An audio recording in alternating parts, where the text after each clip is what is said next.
Who is Pythagoras? Why was he given this name? When was he born? Where? What is the link that unites him with the Oracle of Delphi? Let's look into these details in the next story I will share with you.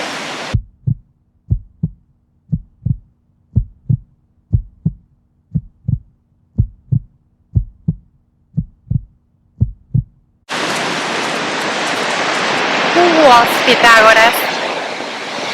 How was he conceived and born? Which were the signs before his birth? We don't know really much about him, but there are many stories still ongoing that reach our day about this great master and how he started his life. There's a story that says that his father, Mnesarchus, was a merchant, and he had a float of ship, and he was traveling around the regions of the Greek territories, taking and exchanging merchandise.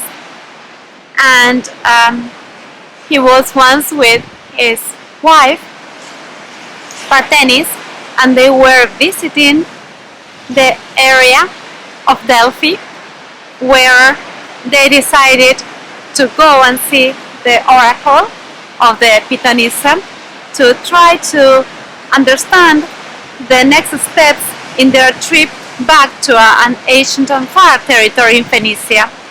So they went, both of them, the Mnesarchus and Particia, they went to see the oracle, and at that point, for the everyday predictions, the Pythonissa was a young lady that would sit on a bench where fumes of vapor came out of the deep earth, and she was accelerated by the prophetic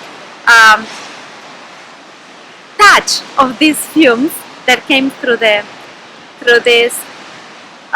hole in the rock coming from the deep earth. And she, the Pythonissa, then used to respond to questions that were posed by the visiting people. So in ancient Greece, this was around the year 540 BC. The Mnesarchus and Particia went to see the oracle and asked the Pythonissa what was the next step, how were they going to succeed in taking their fleet back to Phoenicia with all the goods that they had acquired in the central Greek territories. And to their surprise, the Pythonissa didn't speak about their trip, but the Pythonissa gave them a very important oracle. He told them that Particia, the wife, was pregnant with a child. They didn't know it yet, and she told them that this child would be a great light for humanity. He said that he would not be compared in wisdom or beauty with any other human being, that it was through her that came this oracle to let them know that they would have a great son that would bring to humanity many of the ancient teachings that needed to come from other subtle spheres. Of course, the couple did not expect this oracle. They came to seek an advice on mundane things. They came to seek an advice on their wealth, on their fleet, on their merchandise, on their trip to Phoenicia, and they were not expecting to receive this oracle from the Pythonissa, but they were deeply touched by this prophecy. In their way back to Phoenicia, they learned that Particia was with child, and then, remembering the prophecy of the Oracle of Delphi, they decided to change. Particia decided to change her name to Pythia in honor to the oracle that gave them this wonderful prophecy. And at this point, they also decided to give their child, to name their child with the name of Pythagoras, in honor to the Pythia. And the Pythia was the deep energy of the profound earth, the deep mother earth that came to sustain life and also express itself at the center, at the umbilicus of the Greek world, which was at that point Delphi, through the oracle. So this is how